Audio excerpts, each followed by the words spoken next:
तो आप सभी को नमस्ते प्रणाम। मैं आपका अपना ठाकुर प्रखर सिंह और रात के 9 बज चुके हैं और कहानी का जो सिलसिला है बदस्तूर जारी है। कहते हैं कि अगर कोई आदमी एक छोटा सा पुलिस वाला हो जाए या फिर कोई भी छोटा मोटा एक काम कर ले तो उसके हजारों रिश्तेदार निकल जाते हैं।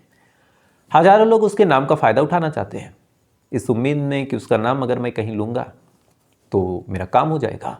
काम लगभग लगभग हो भी जाता है चूँकि आदमी इतना नाम कमा चुका होता है।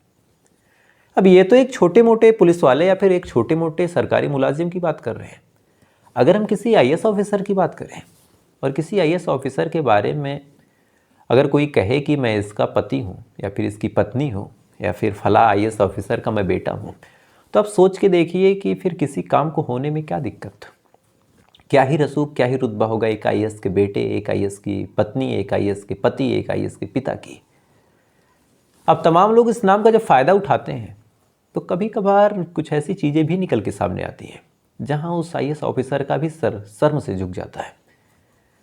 अब ऐसा किस लिए कह रहा हूं और पूरी कहानी क्या है, जब आप पूरी कहानी सुनेंगे, हालांकि इस कहानी को बहुत कम शब्दों में भी सुनाया जा सकता है और कायदे से ये कोई कहानी भी नहीं है, लेकिन इस कहानी को इसलिए सुना रहा हूँ क्योंकि इसमें एक बेहद डीप मैसेज छुपा हुआ है। तो अब सिलसिलेवार तरीके से आपको बताता हूँ पूरी बात क्या है। पंजाब में जो लुधियाना है उसी में एक इलाका लगता है सराभा नगर इलाका। साल 2023 की शुरुआत से यानी पिछले एक साल से लगातार पुलिस वालों के पास अलग अलग फ़ोन आ रहे थे। फ़ोन करने वाले अक्सर बताते कि यहाँ पे कुछ अनैतिक चीज़ें हो रही हैं।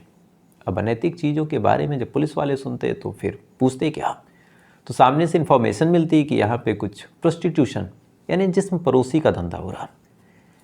अब ये सूचना जब पुलिस वालों को मिलती तो पुलिस वाले उस जगह पे जाने के बाद रेड करते। रेड करने के बाद फिर जो लड़कियां होती वहाँ पे, जो लड़के होते, जो पूरा सेक्स रैकेट होता, उनका भंडाफोड़ करते और लड़कियों को लड़कों को गिरफ्तार करते। वैधिक जो कार्रवाई होती वो तमाम चीज़ें करते, कोर्ट में लेके जाते या फिर फाइन मारते, चालान करते। ये सिलसिला पिछले एक सालों से लगातार चल रहा था। लगातार यहाँ प्रोस्टिट्यूशन बढ़ता चला जा रहा था। लगातार अलग अलग लोग ऐसे धंधों को बढ़ा रहे थे। पुलिस से बचने के लिए उन्हें तमाम तरह के उपाय भी किए रखे थे। कोई सेटिंग कर रहा था, कोई किसी ऐसी जगह के नाम पे कर रहा था जहां पुलिस वालों को डाउट ना हो, कोई होटल में ऐसी सर्विसेज दे देता था, कोई मसाज पार्लर के नाम पे करता था, कई लड़कियां होम टू होम सर्विस दिया करती थी। यानी जैसे जिसका काम था उस हिसाब से उसने अपनी व्यवस्था चुन रखी थी। पुलिस वाले भी लगातार इस पूरे रैकेट का भंडाफोड़ कर रहे थे।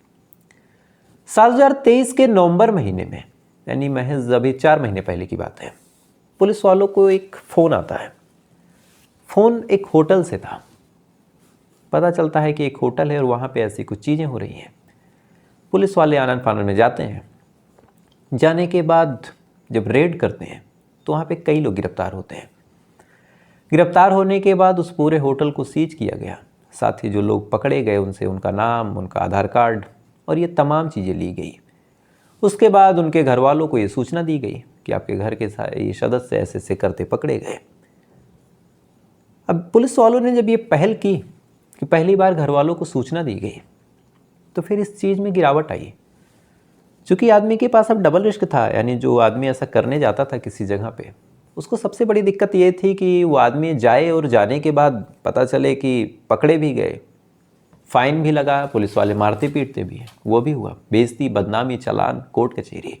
इधर घर पे भी फ़ोन चला जाए कि आपके घर की सदस्य ने ऐसे ऐसे किया और एक लड़की के साथ पकड़े गए, फिर लड़की के घर वालों को पता चले कि लड़के के साथ पकड़े गए। तो फिर लोगों ने अब ऐसी सर्विसेज को धीरे धीरे लेना कम कर दिया। लेकिन अब होटल वाले भी अलग अलग तरीके से इसका तोड़ निकालते हैं। अब उन्होंने कहा कि एक काम कीजिए, अब फर्जी आधार कार्ड दीजिए। अब फर्जी आधार कार्ड का मतलब क्या कि नाम कुछ और, आधार नंबर किसी और का, एड्रेस किसी और का, यानी देखने में जो एक कागज़ का टुकड़ा है वो आधार कार्ड जैसा दिखे, बाकी उस आधार कार्ड का कोई मतलब नहीं। अगर आप उसके क्यूआर को स्कैन करें तो किसी और का प्रोफाइल खुलेगा, डीपी या फिर जो फ़ोटो लगी है वो किसी और की है, जो नंबर है वो किसी और का है। अब ये दिमाग लगाया था कि घर तक बात ही ना जाए और जब रजिस्टर चेक हो तो अलग अलग नाम हो, ये लगे कि हाँ कोई आया है, रुका है। ऐसे भी करके होटल वालों ने फिर पिछले नवंबर से ये धंधा शुरू किया। अब पुलिस वालों को फिर सूचना मिली इसी साल 2024 के इसी मार्च महीने में कि एक होटल है इसी सराभा नगर इलाके में, वहाँ पे अलग अलग नाम और फर्जी आधार पे ऐसी सर्विसेज दी जा रही हैं ताकि जब चेक किया जाए तो कोई डिटेल ही ना मिले। पुलिस वालों ने फिर रेड किए। जब रेड किया तो टोटल 4 लोग गिरफ्तार हुए। उसमें से 2 लड़की थी और 2 लड़के थे। लड़कियां जो थी वो विदेशी थी, फॉरेनर, हिंदुस्तान की नहीं थी। और साथ ही जब 2 लोग गिरफ्तार हुए तो एक तो नई उम्र का लड़का था, एक लगभग 50 से 55 साल का आदमी था। पुलिस वालों ने दोनों की डिटेल ली। पहले तो उस लड़के से पूछा। लड़के ने फिर काफ़ी रोया, अपने आप को गिड़गिड़ाया, कहा कि साहब जाने दीजिए। बहरहाल पुलिस वाले कार्रवाई के मूड में थे तो उन्होंने फिर लड़के से उसका एड्रेस लिया, उसके घर पे इन्फॉर्म किया। उसके बाद उसको गिरफ्तार कर गए, अपने साथ ले गए। इस दूसरे वाले आदमी से भी पूछा गया। अब इस दूसरे वाले आदमी से पूछा गया कि आप अपने घर में किसी का नंबर दीजिए, परिवार वालों के बारे में बताइए।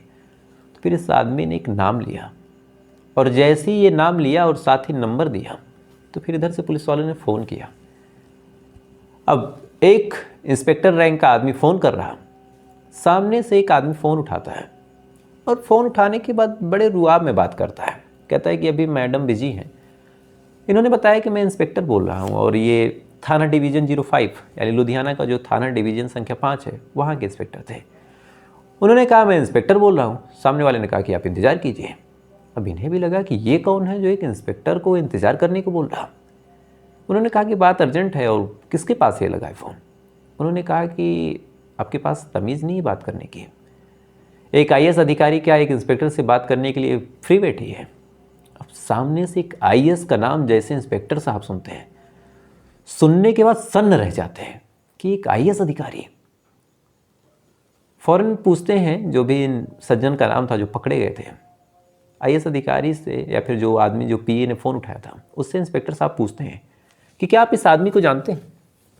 सामने से वो कहता है कि अरे ये तो मैडम के पति हैं। अब ये तमाम चीज़ जब वो आदमी बोल रहा, इंस्पेक्टर साहब और तमाम पुलिसकर्मियों को समझ नहीं आ रहा कि करें क्या। दरअसल एक IAS अधिकारी का पति होटल में रंगरलियां मनाते पकड़ा गया था। अब करें क्या, कौन सी कार्रवाई करें। चूंकि अगर कर भी दें, IAS अधिकारी की बात है, वो खफा हो जाएं तो फिर क्या करेंगे। अब उन्होंने कहा कि आप एक बार बात करा दीजिए, मामला बड़ा गंभीर है। इधर जो PA था, जब उसे पता चला है कि उस महिला अधिकारी के पति का नाम लिया गया तो उसे भी लगा कि हाँ कुछ तो मामला गड़बड़ है। उसके बाद उसने फ़ोन दिया। फ़ोन देने के बाद वो महिला IAS अधिकारी पूछती है कि पूरा माजरा क्या है। इधर से इंस्पेक्टर बताता है कि मैम आपके जो पति हैं होटल में ऐसी हाल में विदेशी लड़की के साथ पकड़े गए और आप जो बोलिए वही कार्रवाई करें। अब ये शब्द जब पहले वो महिला IAS अधिकारी सुनती है, सुनने के बाद पहले तो सन्न रह जाती है, एक तरह से काटो तो खून नहीं। क्योंकि एक IAS एक रिपोर्टेड, एक तरह से हिंदुस्तान का अगर देखें तो टफेस्ट एग्ज़ाम क्रैक करके वो सबसे टॉप के पोस्ट पे वो महिला बैठी थी। क्या रिपोर्टेशन, क्या मेहनत, क्या इज्जत उसने कमाई थी। लेकिन उसके पति ने उसको आज एक इंस्पेक्टर के सामने इस कदर शर्मसार कर दिया था कि पहले तो IAS अधिकारी बेचारी खामोश रहती हैं, उसके बाद एक लाइन बोलती हैं और कहती हैं कि कार्रवाई करो। अब इंस्पेक्टर जब ये बात सुनता है कि कार्रवाई करो, पहले सन्न, कहा कि मैम अगर आप चाहें तो हम नहीं करेंगे। उन्होंने कहा कि नहीं, कार्रवाई तो आपको करनी पड़ेगी चूँकि इन्होंने गलती की है। उसके बाद बाकायदा मीडिया वहाँ पे पहुँच जाती है, क्योंकि ये भी खबर थी कि रेड पड़ी है। जब मीडिया को ये खबर लगती है कि एक IAS का पति पकड़ा गया तो उन्हें लगा कि शायद अब IAS अधिकारी जो हैं दबाव बनाएंगे, कहेंगे कि मामले को दबा दिया जाए। लेकिन ये खबर जब कानों तक पड़ी कि एक IAS अधिकारी खुद कह रही कि मेरे पति के खिलाफ चार्जशीट बनाओ और कार्रवाई करो, उसकी पर्ची काटो, तमाम लोगों ने जब ये बारे में जाना, जो वहाँ पे मौजूद थे, चूँकि रेड पड़ी थी, कई आसपास के लोग इकट्ठा हुए, जब उनके कानों तक ये खबर पहुँची कि एक IAS कह रही मेरे पति को जेल में डालो, तमाम लोग एक तरह से मुरीद हो गए कि क्या ही डेडिकेशन और क्या ही कर्तव्य निष्ठा रही होगी उस महिला कर्मी की। चाहती तो एक फ़ोन पे अपने पति को बचा देती और ये खबर किसी को न पता चलती, लेकिन महिला IAS अधिकारी कहती हैं कि मेरे पति के खिलाफ कार्रवाई करो और उन्हें जेल भिजवाती है। पुलिस ने भी ठीक वैसा ही किया। फिलहाल अभी ये मामला अंडर ट्रायल है, देखते हैं क्या होता है। अब चूँकि उन्होंने कानून के लिए इतना कुछ किया, इस वजह से मैंने उन महिला IAS अधिकारी का नाम डिस्क्लोज़ नहीं किया या उनके पति का नाम डिस्क्लोज़ किया। लेकिन जब ये खबर मुझ तक पहुँची तो मुझे लगा एक बार आपको बतानी चाहिए कि ऐसे भी IAS अधिकारी हमारे देश में हैं और ऐसे ही उनको शर्मसार करने वाले उनके परिवार, उनके संबंध के लोग ही भी हैं। तो इसके बारे में क्या कहा जाए। तो फिलहाल ये थी पूरी कहानी, और उम्मीद है इस कहानी से आपने कुछ सीखा जरूर होगा कि आजकल के टाइम में लोग आईएएस को भी शर्मिंदा कर देते अपनी ओछी हरकतों की वजह से। तो आपसे कल फिर मुलाकात हुई किसी दूसरी कहानी के साथ। तब तक अच्छे रहिए, खुश रहिए, अपना ख्याल रखिए, अपने देश का ख्याल रखिए। जय हिंद, वंदे मातरम।